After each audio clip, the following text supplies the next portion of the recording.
सो हे दोस्तों, कैसे हैं आप सब। मैं आरव सिंह राठौर अपने यूट्यूब चैनल यूपीएससी लर्नर सब में आप सभी का फिर से एक बार स्वागत करता हूं। तो दोस्तों, हमने कल का सेशन देखा था। कल के सेशन में हमारे पास कई सारे इंपॉर्टेंट क्वेश्चन थे दोस्तों। तो आज हम और एक नई क्लास चैप्टर 2 लेकर आए हैं अपने आरआरबी एनटीपीसी के टॉप मोस्ट इंपॉर्टेंट क्वेश्चंस। तो दोस्तों चलिए अपने आज के सेशन को स्टार्ट करते हैं। दोस्तों उससे पहले जो भी मेरे भाई मेरे यूट्यूब चैनल पर नए हैं वो प्लीज़ इसको लाइक और सब्सक्राइब करना ना भूलें। तो अपने आज के अपने सेशन को आगे बढ़ाते हैं। तो हमारा पहला क्वेश्चन है कि काशी तमिल संगमम का तीसरा संस्करण उत्तर प्रदेश के किस जिले में किया गया है। दोस्तों, काशी तमिल संगमम KTS का तीसरा संस्करण जो कि 3.0 के नाम से है, इसे किस जिले में स्टार्ट किया गया है। आपके ऑप्शन है A Ballia, B Sonbhadra, C Ghaziabad या D बनारस। दोस्तों, अपने विकल्पों को देखिए और उस पर अपना सही उत्तर लगाइए जो आपके सवाल का सही आंसर है।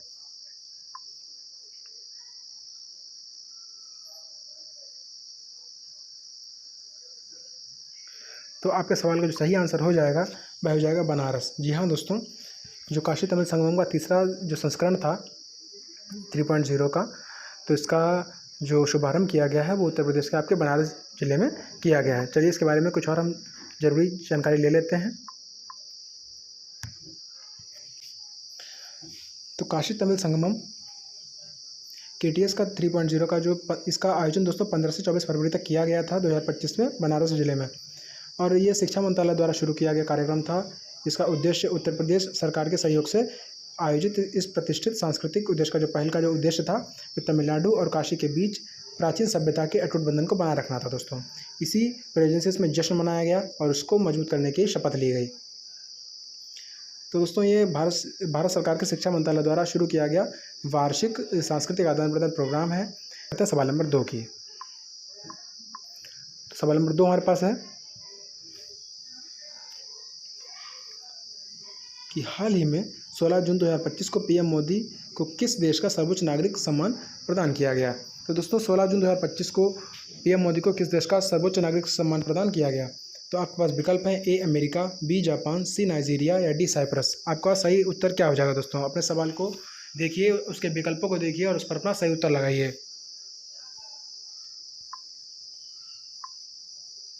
तो दोस्तों, 16 जून को PM मोदी ने साइप्रस का दौरा किया है और इस दौरे की कुछ खास बातें थी। चलिए हम उन खास बातों को भी जानते हैं।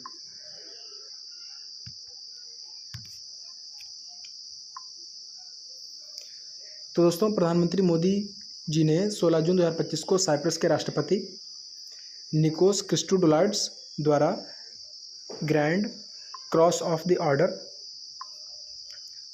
माकारियोस थर्ड से सम्मानित किया गया। माकारियोस थर्ड से सम्मानित किया गया। ये दोस्तों जो साइप्रस है, साइप्रस का ये सर्वोच्च नागरिक सम्मान है, Grand Cross of the Order of Makarios third से ये इनका सर्वोच्च नागरिक सम्मान है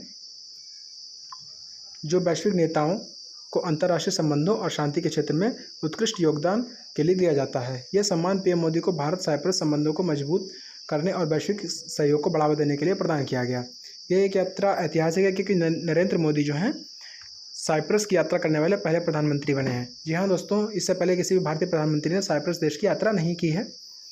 तो ये जो नरेंद्र मोदी जी हैं ये हमारे पहले भारतीय प्रधानमंत्री बन गए हैं साइप्रस की यात्रा करने वाले। तो दोस्तों, नागरिक का जो साइप्रस का जो सर्वोच्च नागरिक सम्मान है वह आपका हो जाएगा Grand Cross of the Order of Makarios. चलते हैं सवाल नंबर 3 पर।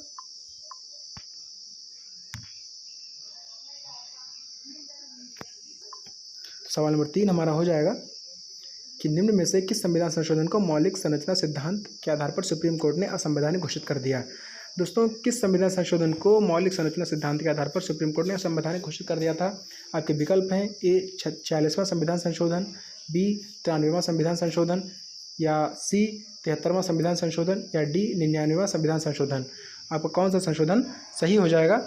अपने ऑप्शन को देखिए और उस पर अपना सही का उत्तर लगाइए।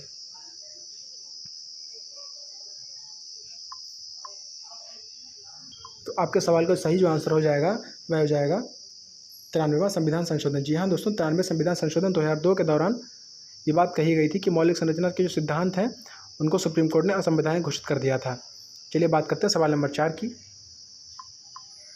और देखते हैं कि हमारा सवाल नंबर 4 क्या है। दोस्तों, सवाल नंबर 4 है कि अम्ल राज के संदर्भ में निम्नलिखित कथनों पर विचार कीजिए। आपके विकल्प हैं ए, ये धातुओं को गला देता है, बी, ये अत्यंत गर्म द्रव है जिससे तीव्र धुआं निकलता है, सी, ये अत्यंत ज्वलनशील द्रव है इस कारण इसे पानी के भीतर रखा जाता है। आपका कौन सा विकल्प सही हो जाएगा? अपने विकल्पों को देखिए और उस पर में सही उत्तर लगाइए।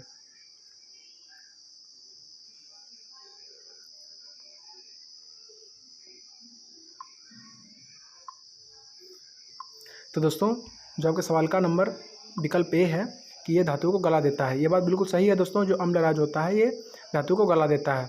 उसके बाद विकल्प बी है आपका, ये अत्यंत गर्म द्रव है जिससे तीव्र धुआं निकलता है। दोस्तों ये भी बात सही है कि गर्म जो है तीव्र ये गर्म लिक्विड होता है जिससे धुआं भी निकलता है। उसके बाद आपका विकल्प सी है कि यह अत्यंत ज्वलनशील द्रव है इस कारण इसे पानी के भीतर रखा जाता है। दोस्तों ये बात गलत है, ये अत्यंत ज्वलनशील द्रव तो होता है लेकिन इसे पानी के भीतर नहीं रखा जाता। तो इसीलिए आपको जो विकल्प सी है ये गलत हो जाएगा और आपके जो ए और बी हैं ये बिल्कुल सही हैं। चलिए बात करते हैं सवाल नंबर 5 की।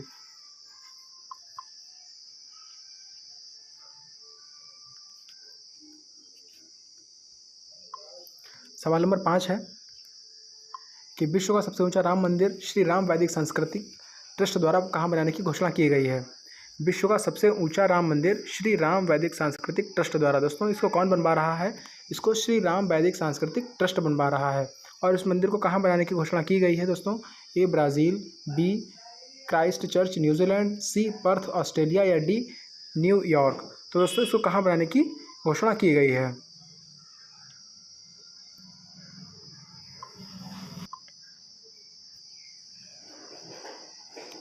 तो दोस्तों इस चर्च को पर्थ ऑस्ट्रेलिया के पर्थ में बनाने की घोषणा की गई है। आपके सवाल का सही आंसर है वह सी हो जाएगा। चलिए बात करते हैं सवाल नंबर 6 की।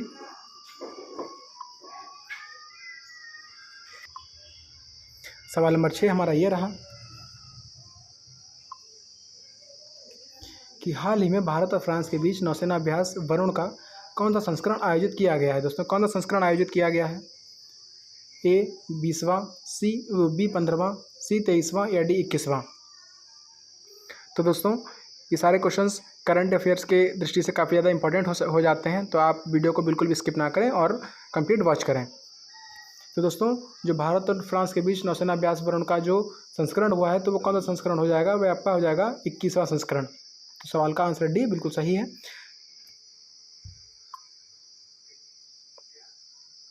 अब बात करते हैं सवाल नंबर 7 की।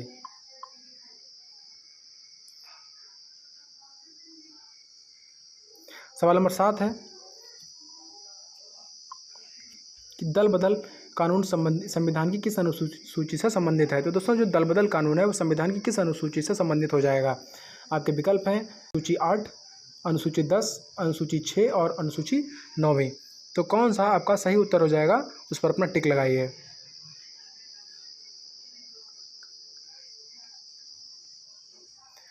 तो आपका जो सवाल का सही आंसर हो जाएगा कि दल बदल कानून जो है दोस्तों, ये दल बदल विरोधी अनुसूची होती है दोस्तों।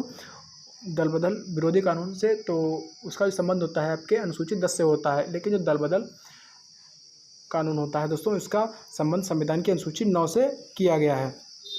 तो ये हमारी अनुसूची 9 में ये बात निहित है। चलिए बात करते हैं सवाल नंबर 8 की। तो बात करते हैं सवाल नंबर 8 की। सवाल नंबर 8 दोस्तों हो जाएगा कि हड़प नीति का जनक किसे कहा जाता है? हड़प नीति का जनक दोस्तों किसे कहा जाता है? आपके विकल्प हैं A, Lord Kingsford, B, Lord Dalhousie, C, Lord William Bentinck या डी, लॉर्ड मैकाले। आपके सवाल का सही उत्तर क्या हो जाएगा? अपने विकल्पों को देखिए और उस पर अपना सही उत्तर लगाइए।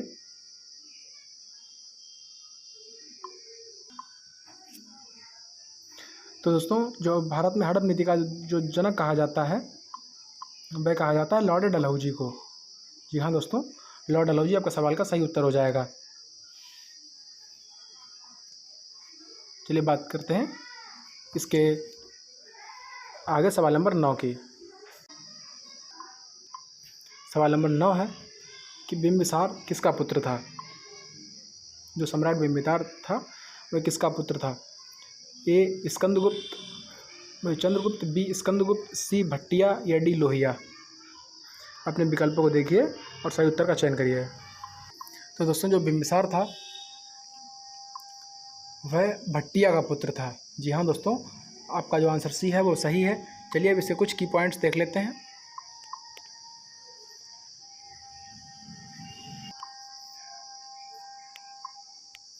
दोस्तों जो भट्टिया थे वह हर्यक राजवंश के थे, जिनका पुत्र बिंबिसार था। बिंबिसार हर्यक वंश का वास्तविक संस्थापक था। उसने 15 वर्ष की आयु में ही राज सिंहासन संभाल लिया था। ये तो बिंबिसार की बात हो गई। चलिए बात करते हैं सवाल नंबर 10 की। तो हम बात करते हैं सवाल नंबर 10 की। सवाल नंबर 10 है कि हाल ही में भारत के सबसे बड़ा गति शक्ति कार्गो टर्मिनल का उद्घाटन किसके द्वारा किया गया। दोस्तों हाल ही में भी सबसे बड़े कार्गो शक्ति टर्मिनल का उद्घाटन किया गया है। दोस्तों वह कहाँ है और उसका उद्घाटन किसके द्वारा किया गया है और कब किया गया है, इसकी कंप्लीट जानकारी हम देखेंगे। तो दोस्तों सबसे पहले देख लेते हैं कि इसका उद्घाटन किसके द्वारा किया गया। आपके विकल्प हैं ए अमित शाह, बी मोदी जी, सी राजनाथ सिंह या डी अश्विनी वैष्णव।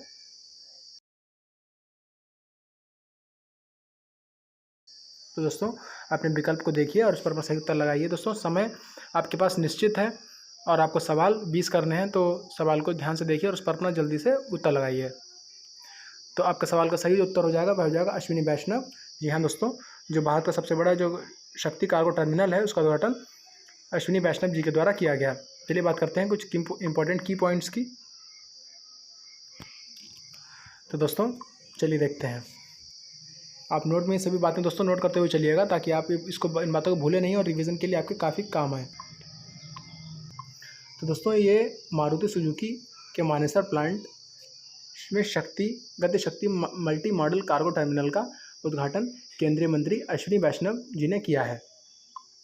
यह टर्मिनल भारत का सबसे बड़ा ऑटोमोबाइल कार्गो टर्मिनल है। तो दोस्तों ये भारत का सबसे बड़ा ऑटोमोबाइल कार्गो टर्मिनल हो जाएगा। ये ऑटोमोबाइल परिवहन के लिए लॉजिस्टिक को बढ़ावा देता है और यह टर्मिनल 10 किलोमीटर लंबे रेल लिंक के जरिए पटली रेलवे स्टेशन से जोड़ता है। यह लिंक 121.7 किलोमीटर लंबे हरियाणा ऑर्बिटल रेल कॉरिडोर का हिस्सा है। इस परियोजना में पर्याप्त जो निवेश शामिल है, इसके निर्माण के लिए 800 करोड़ रुपए आवंटित किए गए हैं। तो दोस्तों इसका उद्घाटन कब किया गया था? इसका उद्घाटन किया गया था तो दोस्तों इसका जो उद्घाटन किया गया वह अश्विनी वैष्णव जी के द्वारा 17 जून को किया गया, 2025 को, 17 जून 2025 को किया गया। चलिए बात करते हैं सवाल नंबर 11 की। सवाल नंबर 11 है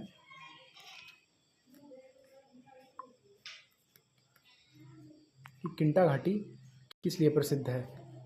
किंटा घाटी किस लिए प्रसिद्ध है? तो दोस्तों यह लौह उत्पादन के लिए फेमस है, विद्युत ऊर्जा उत्पादन के लिए फेमस है, टिन उत्पादन के लिए फेमस है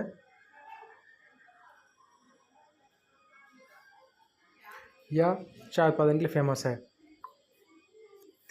तो दोस्तों ये किस लिए फेमस है? दोस्तों किंटा घाटी जो है ये लौह उत्पादन के लिए फेमस है, ये विश्वविख्यात है और ये घाटी मलेशिया में स्थित है। तो दोस्तों क्वेश्चन में पूछा जा सकता है कि किंटा घाटी किस देश में स्थित है और ये किस लिए फेमस है। तो दोस्तों जो किंटा घाटी हो जाएगी ये आपके प्रमुख रूप से लौह उत्पादन के लिए फेमस है और ये मलेशिया में स्थित है। चलिए बात करते हैं सवाल नंबर 12 की। तो सवाल नंबर 12 है, देखते हैं सवाल नंबर 12 हमारा क्या है। सवाल नंबर 12 है कि संविधान का कौन सा भाग भारत के राष्ट्रपति और राज्यपाल और राष्ट्र प्रमुखों का संरक्षण करता है। दोस्तों कौन सा भाग संविधान के राष्ट्रपति, राज्यपाल और राष्ट्र प्रमुखों का संरक्षण करता है? आपके ऑप्शन है ए भाग 17, बी भाग 18, सी भाग 19 और डी भाग 20। संविधान का कौन सा अनुच्छेद राष्ट्रपति और राज्यपाल और जो राष्ट्र प्रमुख होते हैं आपके उनका संरक्षण करता है? अपने विकल्पों को देखिए और सही उत्तर चुनकर उस पर अपना टिक लगाइए।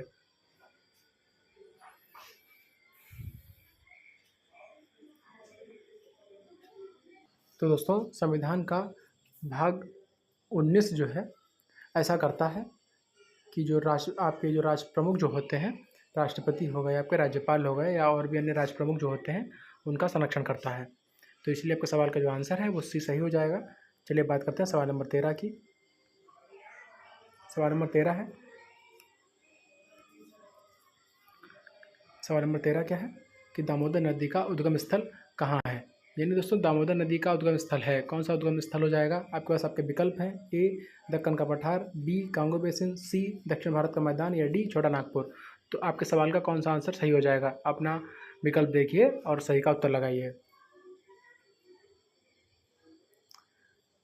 तो दोस्तों जो छोटा नागपुर है, छोटा नागपुर आपका आंसर सही हो जाएगा कि दामोदर नदी जो निकलती है वो छोटा नागपुर से निकलती है। चलिए ऐसा कुछ की पॉइंट्स देख लेते हैं दोस्तों कि छोटा नागपुर का जो पठार है वह कहाँ है। दोस्तों जो छोटा नागपुर है ये आपका झारखंड के पलामू जिले में स्थित है और वहाँ से ये नदी निकलती है। देखिए दामोदर नदी को बंगाल का शोक भी कहा जाता है। जी हाँ दोस्तों, क्योंकि यहाँ बारिश के दिनों में अक्सर ये नदी जल्दी अपने उफान पर आ जाती हैं और दामोदर नदी जो है झारखंड के पलामू जिले में स्थित छोटा नागपुर से निकलती है। तो ये आपका सवाल हो गया। देखते हैं सवाल नंबर 14 की सवाल नंबर 14 आपके लिए क्या है।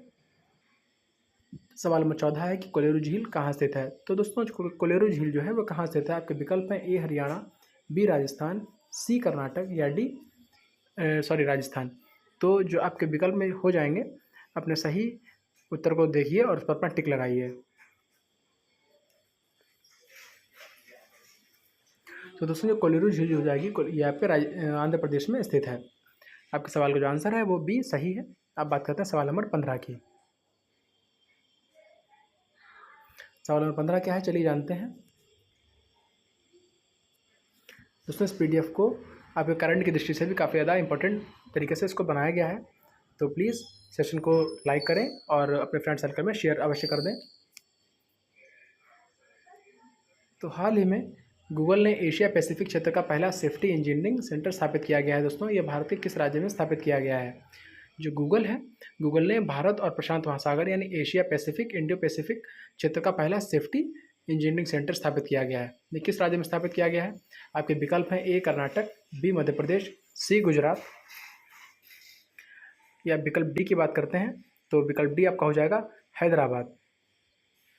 तो दोस्तों इसको कहाँ स्थापित किया गया है, चलिए अपने विकल्प जानते हैं।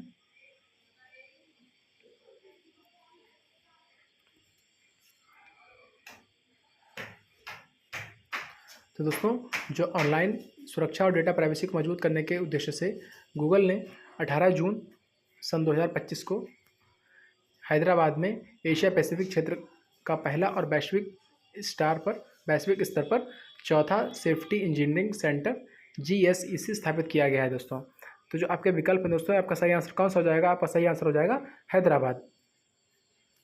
सही आंसर आपका हो जाएगा हैदराबाद। तो बात करते हैं सवाल नंबर 16 की। सवाल नंबर 16 है भारत का सर्वोच्च सम्मान कौन सा है? भारत का सर्वोच्च सम्मान कौन सा है? आपके विकल्प हैं पद्म विभूषण, बी भारत रत्न, सी अर्जुन अवार्ड या डी वीर चक्र। आपका सवाल का सही उत्तर दोस्तों क्या हो जाएगा कि जो भारत का सर्वोच्च दोस्तों सम्मान है वह कौन सा हो जाएगा? तो भारत का जो सर्वोच्च नागरिक सम्मान है दोस्तों वह आपका हो जाएगा भारत रत्न। तो इसमें कोई कुछ भी देखने की आवश्यकता नहीं है। सवाल नंबर 17 देखते हैं कि क्या है।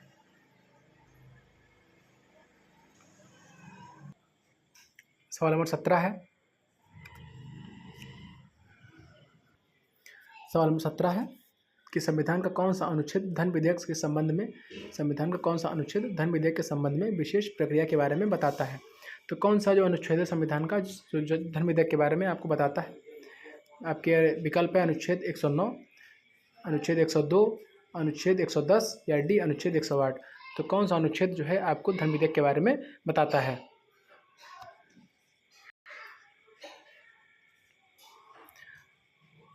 तो इसमें जो आपका सही आंसर जो हो जाएगा वह हो जाएगा अनुच्छेद 109। जी हाँ दोस्तों, संविधान का अनुच्छेद 109 जो है वह आपको धन विधेयक के बारे में विशेष प्रक्रिया के बारे में बताता है। चलिए बात करते हैं सवाल नंबर 18 की। सवाल नंबर 18 है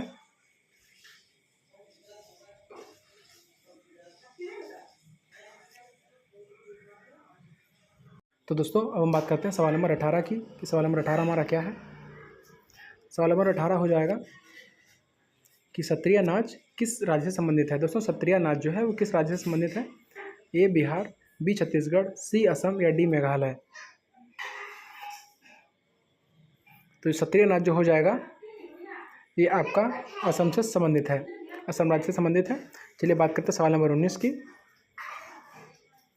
सवाल नंबर 19 कि विश्व शरणार्थी दिवस कब मनाया जाता है और 2025 में इसकी थीम क्या है।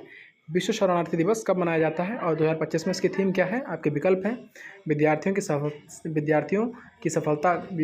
का सफलता की ओर एक कदम, बी है सफलता ही छात्र की पूंजी है, सी है शरणार्थियों के साथ एकजुटता, या डी है शरणार्थी बचाओ। तो आपका कौन सा विकल्प सही हो जाएगा, अपने उत्तर को देखिए और उसको छांटिए कि कौन सा आपका सही है। तो दोस्तों जो सवाल नंबर 19 है, इसका जो सही आंसर आपको हो जाएगा वह हो जाएगा कि शरणार्थियों के साथ एकजुटता। सवाल नंबर का जो 19 है, इसका आंसर आपका सी वाला सही हो जाएगा। चलिए इसके बारे में कुछ आवश्यक पॉइंट्स देख लेते हैं। तो दोस्तों जो विश्व शरणार्थी दिवस है, ये दोस्तों हर वर्ष 20 जून को मनाया जाता है। शरणार्थियों को जिन समस्याओं का सामना करना पड़ता है उनके प्रति जागरूकता बढ़ाना इसका उद्देश्य है। और 2025 में इसकी थीम रही है शरणार्थियों के साथ एकजुटता बनाना, इसकी थीम रही है। चलिए बात करते हैं आज के लास्ट क्वेश्चन सवाल नंबर 20 की। सवाल नंबर 20 है,